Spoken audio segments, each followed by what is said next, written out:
Hi.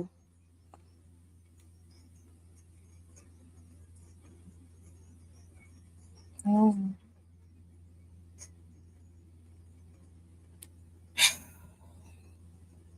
I am angry. I'm angry and I don't feel like putting up with nobody's bullshit today. So y'all just gonna have to listen to me rant and rave until I get done.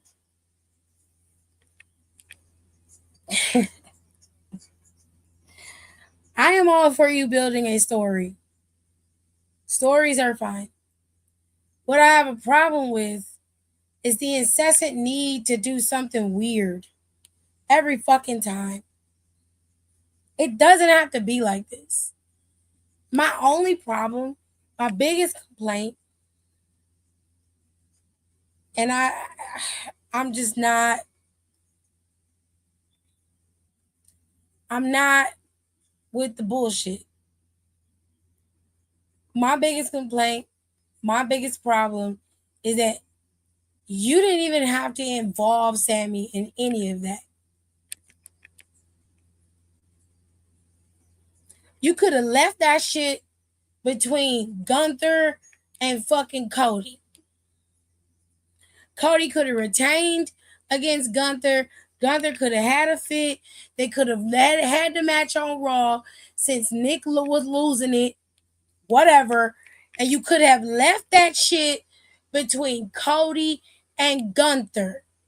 Had Gunther take out Cody, he had no opponent. Boom, Gunther gotta drop that title to fucking CM Punk or however the fuck you want to do it. But you could have left Sammy out of it. You could have left him out of it. You bring him into it only for you to get a title to him for a fucking week. You do the same thing to the Street Profits. You have the Street Profits drop the title after 2 weeks. What the fuck are we doing? What are we doing? You went through all of this to have Seth take the titles off the Vision, strip the power of the Vision. You could have had Brian Breaker beat the nigga then. If you was gonna do all of this,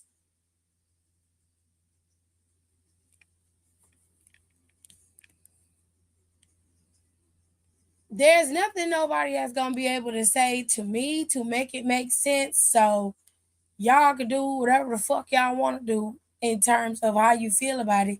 It really makes no never mind to me. It really don't.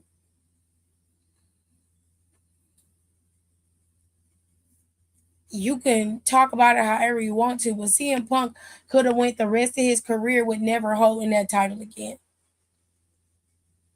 And it would have been fine because he had been champion multiple times. He's one of the longest reigning champions behind Hulk Hogan and Roman. He's got what, the third longest title reign at that point? I could be wrong. Somebody will correct me. So he didn't have to get it. He also didn't have to be involved, but because it was in Chicago, out of all of the people, and what really baffles me, what really pisses me off with the E, is that everybody else have to lose in their hometown. Everybody.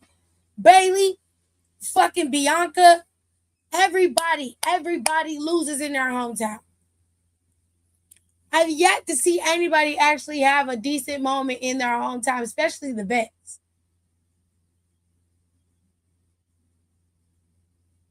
Unless you're undeniable and you're at the top of the mountain, you're gonna lose in your hometown. Every fucking time. Every time. But because of CM Punk, we gotta carry his big ass through.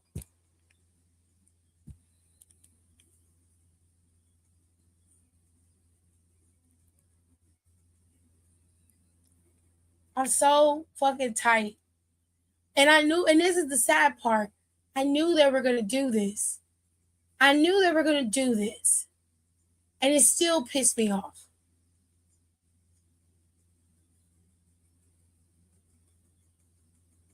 It still made me mad. Because it didn't have to go down like that. It just didn't. You created unnecessary pieces on the fucking chessboard, finagled the match so it had to be difficult for you, and then left us to pick up the pieces. You got rid of everybody and left nothing but fucking pawns, queens, and fucking bishops on the board. How the fuck I'm supposed to compete with that? Why? For what?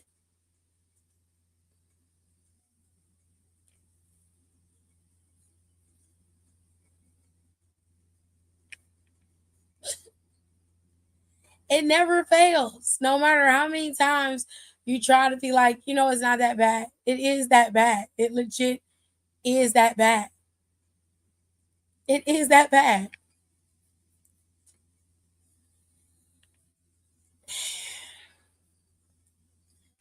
Cody got attacked by Gunther at the beginning of the show. So Cody was not allowed to wrestle. He was not cleared to compete. Which I knew they were going to have him come out there. I knew it. The moment they had said that Cody got attacked, I fucking knew that CM Punk was going to be the one. I knew it. And then on Friday, when they announced that he had to defend this title because of Adam, and Adam, I promised you a verbal ass whooping, and you were about to get one. This is your fucking fault. This is your fault. You being overzealous. Oh, we finna have a championship show over on Raw. Great. But you couldn't do it with your fucking champion because you too afraid of him and he's a pampered bitch. So you leave him, but you drag Sammy from SmackDown because you had to be the guy over SmackDown, right? So you drag Sammy from SmackDown to give you your championship show. For what? If you wanted a champion, you should have used your fucking champion. Big problem is you can't get him to do what you want him to do. So instead of you doing that with your shit, you go fucking around on SmackDown and fuck up the whole vibe.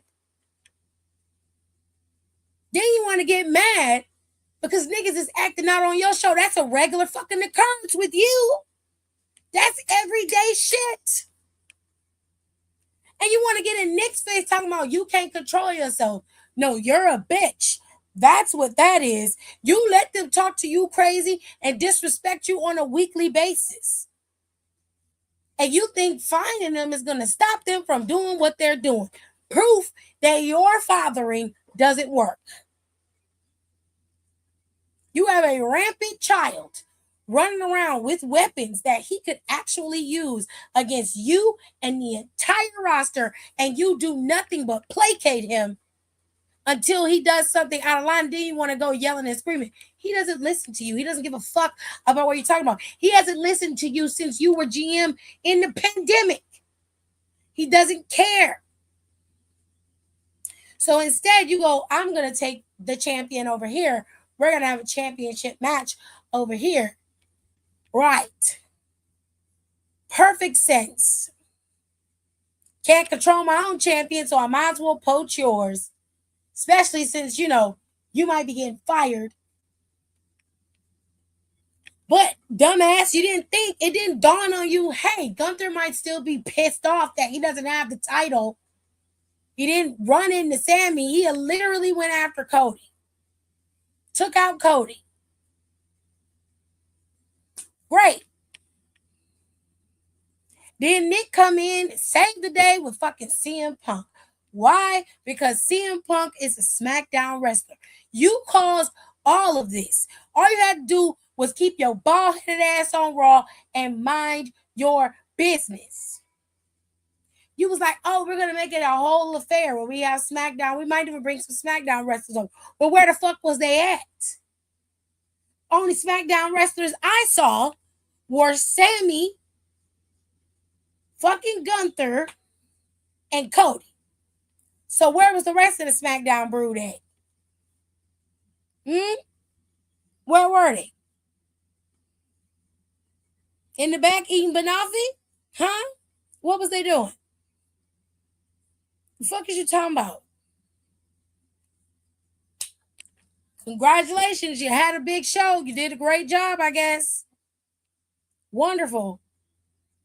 Beautiful show, I guess. Good job. Good fucking job. To make it simple, Sammy lost the title. CM Punk is champion again. I'm pretty sure Sammy's going to be pissed. He's probably going to get another title shot, to which Cody's probably going to be like, no, I'm first in line. I never got my title shot. I got attacked. They'll figure out something. Probably a number one contenders match. Cody probably will win. And then they're going to go right into Cody and CM Punk's rivalry.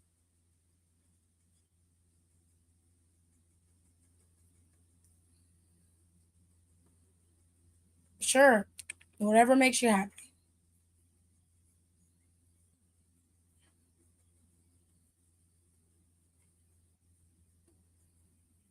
This happened first. Now, let me make this very clear before I say what I need to say. Because some of y'all a little thick, and we're gonna be fighting if y'all don't start learning how to learn me, so I don't have to sit up here and explain shit to y'all 3 and 4 times. Okay. I'm fully aware that Maxine needed to be a heel for a little while. So fuck her and what she talking about. We talking about the Street Profits. Somebody need to explain to me how that made any sense to put them titles on the Profits, only for them to lose them back to the Vision. And you talk that dumb shit and say, oh, well, they gonna win them back at SummerSlam. Then they had no reason to lose them now. And if you telling me that this is all about Maxine, bitch, you could have did that 2 weeks ago when they had the title match in the first fucking place. No? Am I crazy? You could have did that 2 weeks ago. What was the last PLE we had? What was it? Night of Champions? Wasn't that the last PLE? Okay, bet. You could have had them cost her this title. She could have cost them the titles. And then Adam could have remade the match for Night of Champions. It could have been finished. Maxine still would have been flushed out. All that shit would have worked. Rematch could have happened tonight. They should have lost in spite of Maxine. And the Street Profits would move forward and you rebuild the tag team division around the Street Profits. Not the fucking Vision.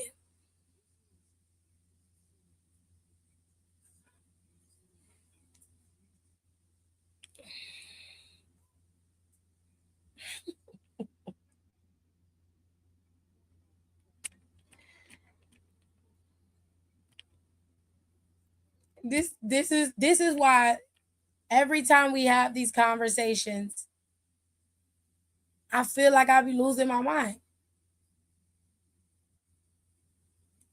This is ridiculous. It is completely unnecessary. And I don't care what nobody says. I don't care what nobody talking about. I don't fucking agree with any decision that was made on this show tonight, except for this one. Except for this one. They made the right call. Raquel's ass didn't need to be Intercontinental Champion. And I'm glad that Soul Ruka retained her championship. Judgment Day is an annoyance.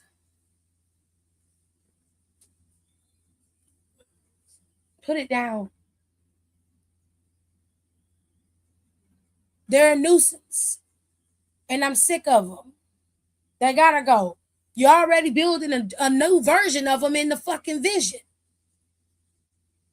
And why every time one of them white bitches turn into a heel, all of them hoes put on black leather and hot pants? Is it a rite of passage? Is it in the code of ethics of the WWE? When you turn heel, you know you gotta have your ass cheeks out, no matter how flat or big. We need your ass cheeks out. We need black leather everywhere. You can wear whatever type of black leather you want, but it gotta be black leather. It's either denim or black leather. It's a signal that you done turned heel. I'm sick of it. I'm so fucking tired. I'm so fucking tired. The match itself was fine. Soul Ruka beat Raquel because they had Roxanne and Liv out there interfering in the match. It didn't help. EO came out there and got rid of both of them, caused enough of a distraction, got rid of Roxanne, got Roxanne down, got Liv down, and caused enough of a distraction on Raquel to allow her to suffer Soul Ruka, Soul Snatcher, and get pinned. And that was it. She lost, Soul retained, we're moving forward. Now, I didn't get to see Bailey because I skipped forward, and it is what it is. I'm not going to lie to you. 2 more segments happened on this show. I'm going to keep this short and sweet. Obafemi came out to Paul Heyman, who cut his promo and finished cutting his promo as Oba was out there. Now, he made it seem like Brock Lesnar is the king of the Hell in the Cell. And to be fair, he has won 2 Hell in the Cell matches. But both of them were against Brock Lesnar. One in 2002, and I believe the other one was like, I don't know, 2011. Let me look it up to make sure. Can't remember the exact time frame of it, but it wasn't 2011. It was 2015. So Lesnar had 2 Hell in a Cell matches. They were 13 years apart from each other, and they both had the same opponent. They were both against The Undertaker, but he is undefeated in that match against that man. He then ran down his record when it came to UFC, Bellator, and wherever else he's been. The only thing I will say is that there was one man that he refused to fight. Who was it? Was it Ngannou? Who? Lesnar. Who was it they didn't want to fight? Was it Jones? I can't remember. It was one of them black dudes. Definitely Ngannou didn't wasn't in the UFC just there. No, it was one of them black dudes. It was John Jones or somebody like that. That he refused to fight. He ended up like vacating and wouldn't fight him. And I can't remember who it was. Either way, he ran down a list of names of people that he met. He beat Randy Couture and all these other people and whatever. He just made it seem like Obafemi had already been beaten by Brock Lesnar, so it'd be easy money for Brock Lesnar to do it. I'm like, well, if that's the case, then why did he low blow him last week? Obafemi basically just told the nigga, like, you scared and you mad because you know your little master know his end is near. So you standing there talking all this rah-rah and all this bullshit, and your homeboy not here because he knows that time is not on his side. He knows that I'm coming for his ass, and when I do, and I finally beat him, I'm going to put him down for good this time. There's no popping back up. There's no, ooh, let me come back and get another shot because we're going to be in hell in a cell. And he was like, you're not going to stop me from my destiny. But what I've come to realize is that I have to go through hell to get to heaven. So I'll see you in hell. I was like, I don't want to go with you. You're more than welcome to do that all by your lonesome, babe. Love you for that. Okay? You real strong out here. I'm not doing that. I'm going to bypass all of that and just go right to my Lord and Savior. Because I don't give a damn. I just don't. Beginning of the show, Seth Rollins kicked off the show. Seth Rollins basically said he don't like the fact that Roman Reigns was given a free pass and he had to go through hell to get his. He didn't like the fact that he was not rewarded the same for his fruits of labor. Roman Reigns was pretty much given the keys to the kingdom. All he had to do was walk through the door. Meanwhile, Seth is on his stomach, crawling through mud, glass, and everything else you could think of to get what he wanted. This is why he has been on Roman Reigns' ass so many years. It's because he knew that Roman was going to get everything that he has. But he felt like he wasn't deserving because all he cared about was the money. All he cared about was the fruits of the labor. He didn't care about the journey it took to get there because he hasn't had a hard journey, according to Seth Rollins. Seth Rollins goes on to say he was a kid in the front row watching. And the reason why he doesn't believe Roman deserves that spot is because he doesn't care about the work to put in to get it. And Seth doesn't want to leave this business where you feel like you have to be handed or you should be handed anything just because you're pegged the golden boy. That's the reason why he has stolen moments from Roman. He stole the biggest heist in the history for WWE is when he stole his moment between Brock Lesnar and Roman Reigns. When he stole his match from him last year. And the time before that, every time that Seth has known that Roman was getting ready to get a big moment, he has used his own momentum to destroy it or take it from him in every capacity. And he said that's why he did it. He did it because he was trying to keep up with where he was going. Now, as he was telling his story and basically like he's going to take that title and he's going to move on and create a new space for the stars behind him, LA Knight came out. And LA Knight made it very clear. He said, you out here doing your little, snooze fest promo like you did last week, and I couldn't sit my ass in the back and listen to the shit no more. He said, I can't do it. He said, you out here, brother this, little brother that. Well, brother, you want to fight? Brother, let's do it. He said, but your ass lost in the first round of the fucking tournament. And then Seth was like, well, bitch, you lost in the first round of the tournament. He said, yeah, I know. The difference between you and me is I accepted the defeat. I'm not in here bitching and moaning about what I didn't get and what he could get and what he should get. I left it up to the face that be, but you came out here, used your influence and bullshit and finagled your way into going to SummerSlam despite the fact that you haven't earned it. I mean, tournaments and challenges and matches be damned, right? He was like, you're sitting here, you're talking about being a workhorse, you're talking about being the guy. He said, I remember a few years ago, I was one of those guys. I was hot. I was in here. There was nobody in here who had my momentum. Nobody in here whose crowd was chanting their name louder than mine. What happened? Bloodline pops up, takes me out, shuts me down. A few years later, I'm over here. I'm on Raw. What happens? The vision is up. What happens? They pop up. I'm hot again. I'm ready to go. What do? You cut me off. You want to talk about greatness? Every time I have my chance, every time I feel like it's right there, somebody like you, somebody like Roman comes and steals it from me. Every time. But he said, you know what? No. You know what?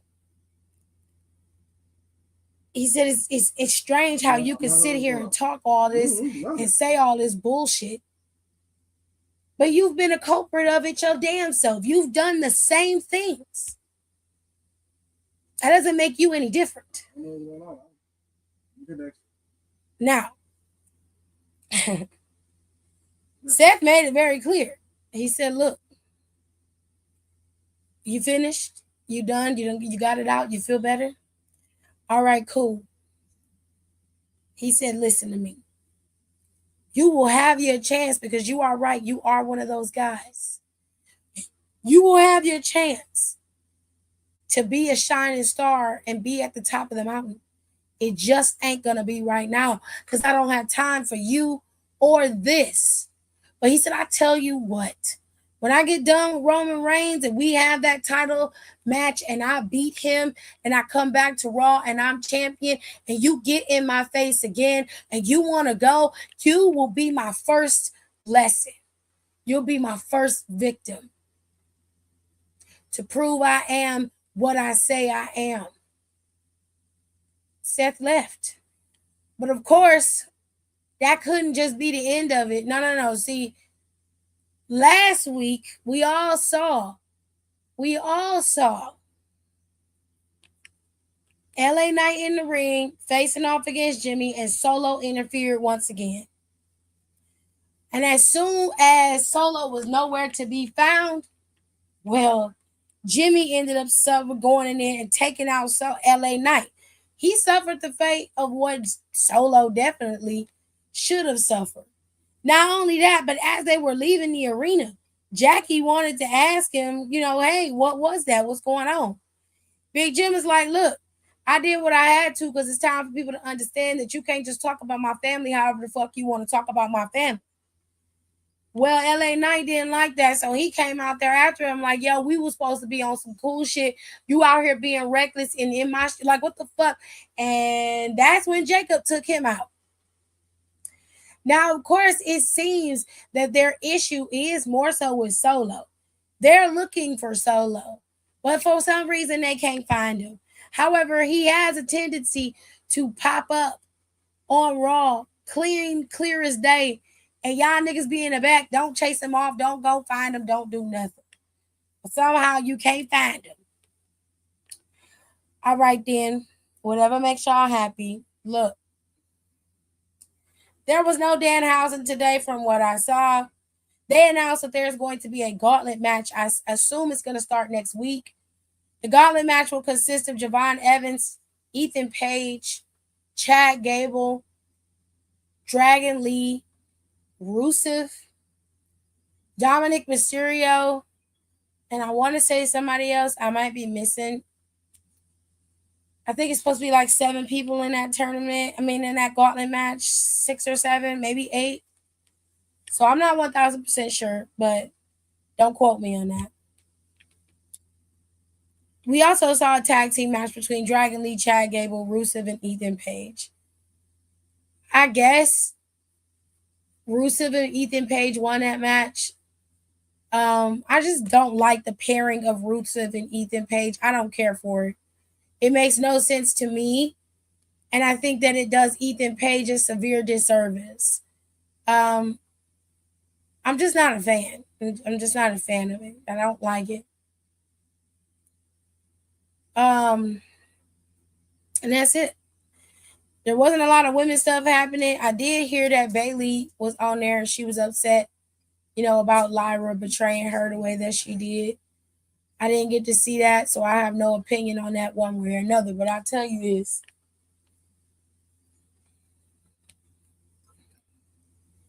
Um, I wouldn't mind CM Punk being champion if it was done correctly. It's not right, and I don't care what anybody says. It's not fair to Sammy. You used him to give CM Punk a moment that he didn't need. And that's the part that I really hate. You wanted to give the Saudi people a big pop, a big win, so you gave the title to Sammy. Fine. But I felt like you didn't have to go this fucking far and make it so that he's only champion for a week. Same thing goes for the fucking Street Profits. It just feels like y'all do anything for the cheap pop, but you don't have no extended worth unless the people like Roman, people like Rhea, people like fucking Tiffany Stratton, because y'all seem to have a hard on for that bitch. People like CM Punk, if they ain't got them names, they don't get the longevity. They don't get the time to be able to do what they need to do, at least solidify their legacy with more than just a 5-minute drop in the bucket title reign. It's an annoyance. And it's unnecessary because you could have done this 1,000 different ways without destroying people like that. It just was unnecessary. It was unnecessary. You took it to a place it didn't have to go. And it's just like every single time you try to give you a little leeway, every time you try to say, like, oh, WWE, they ain't gonna be that ignorant, they ain't gonna be that selfish. You turn right around and prove everybody right. Every single time. It's simple math. If you didn't want Sammy to be champion longer than a week, then there's no reason to give them the title. None of this makes any sense. None of it.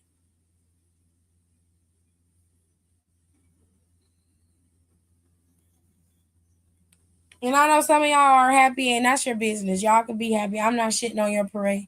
So if you don't want to hear me rant and rave, you can leave. I don't care. But it is what it is. And when I'm done, that's going to be the end of it. Until I post over on Instagram. Because I have to, you know. I'm just disappointed. It's such a disappointment.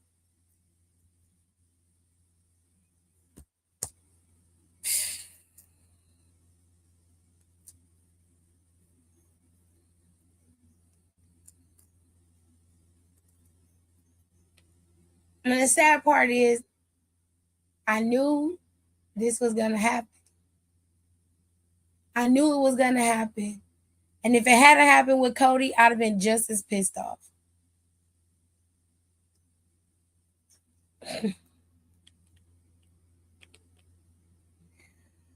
Welcome to SummerSlam.